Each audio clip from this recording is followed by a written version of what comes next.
They say home is where the heart is. But for the Morrison family, home became the center of one of the most baffling disappearances in modern history. And what investigators found that night would challenge everything they thought they knew about missing persons cases. This tragedy came as a shock to this usually quiet community. On October 23, 2019, in the small town of Cedar Falls, Iowa, population 39,000, something impossible happened. The Morrison family vanished. Not just disappeared. Vanished. David Morrison, 42, insurance adjuster. Sarah Morrison, 38, elementary school teacher. Their twins, Emma and Ethan, both 8 years old. Gone. But here's what made investigators' blood run cold. Their dinner was still warm on the table. The TV was on. Volume at normal level. Car keys hanging by the front door. Purses and wallets untouched. No signs of struggle. No forced entry. No broken windows. No blood. Nothing. It was as if they had simply evaporated into thin air. At 9:47 p.m., Sarah's sister Lisa made the call that would launch one of Iowa's most perplexing investigations. "I'm at my sister's house," she told the dispatcher. "Something's wrong. Really wrong." Lisa had come by to drop off Halloween costumes she'd borrowed. The front door was unlocked.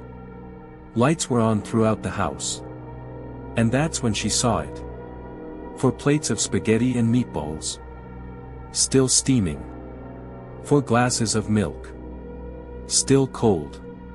Chairs pushed back from the table. Like they'd gotten up mid-bite and just left. But left where? Within minutes, Cedar Falls police were racing toward 1247 Maple Street. When they arrived, they found exactly what Lisa described. A family frozen in time. Detective Michelle Torres had seen missing persons cases before. But nothing like this. In 20 years of police work, I'd never encountered anything this strange, she would later testify. The scene was pristine. Too pristine. No muddy footprints. No coats missing from the closet. Cell phone still charging on the kitchen counter.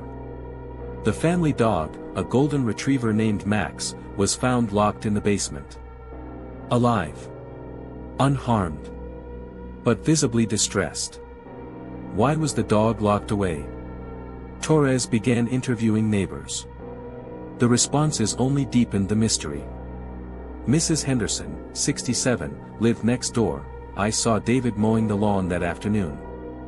Waved at me like always. Nothing seemed off." Tom Bradley, across the street, "The kids were playing in the yard around 6 p.m. Laughing. Normal kid stuff. But here's where it gets strange. Nobody saw them leave. In a neighborhood where everyone knows everyone, where kids play outside and neighbors chat over fences, 4 people somehow disappeared without a single witness. 3 days into the investigation, the first crack appeared. Sarah's phone records showed something odd. At 8:15 p.m., just over an hour before Lisa found the house empty, Sarah had sent a text to her mother. "Kids being difficult tonight. David's working late again. Sometimes I wonder if we made the right choices." But David's work confirmed he'd left the office at 5:30 p.m. His car was in the driveway. His briefcase in the hallway. So where was he when Sarah sent that text? And why did she say he was working late? Detective Torres felt the first whisper of something darker. Day 5 brought a breakthrough that changed everything. Mrs. Henderson approached Torres with information she'd been too embarrassed to share. "I didn't want to seem like a nosy neighbor," she explained. "But I heard yelling that night. Not just yelling. Screaming." Around 8:45 p.m., she'd heard what sounded like an argument coming from the Morrison house. Raised voices. A woman crying. Then sudden, complete silence. But here's what made Torres' blood run cold. Mrs. Henderson was certain she heard a 5th voice. A man's voice she didn't recognize. Someone else was in that house. Torres dove deeper into the family's digital footprint. What she found shattered every assumption about this case. David's laptop showed searches that made no sense. How to disappear without a trace. Countries with no extradition treaties. Liquidating assets quickly. All searched 3 weeks before they vanished. But Sarah's computer told a different story. Signs of emotional abuse. How to leave safely with children.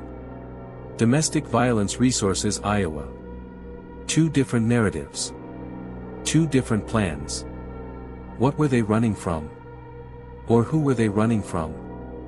Then came the discovery that turned everything upside down. On October 20th, 3 days before they disappeared, David had withdrawn $47,000 from their joint savings account. In cash. But the bank's security footage showed something impossible.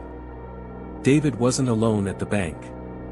Standing behind him in line was a man in a dark jacket. Hood up.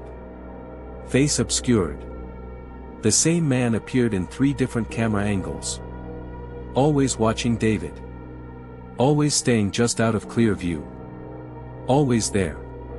Torres ran the footage through facial recognition. No matches. The man was a ghost. But ghosts don't withdraw money from banks.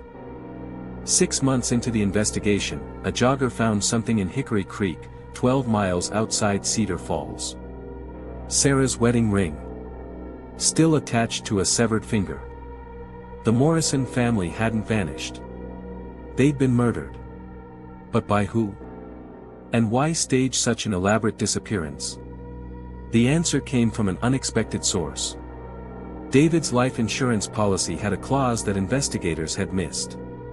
If he died under suspicious circumstances, the policy wouldn't pay out. But if he simply disappeared, his beneficiary would collect $2.3 million after 7 years. The beneficiary wasn't Sarah. It wasn't his children. It wasn't even a family member. It was Marcus Webb, David's business partner. The same Marcus Webb who had been asking about David's whereabouts. The same Marcus Webb who had offered to help search for the family. The same Marcus Webb who had consoled Sarah's grieving relatives.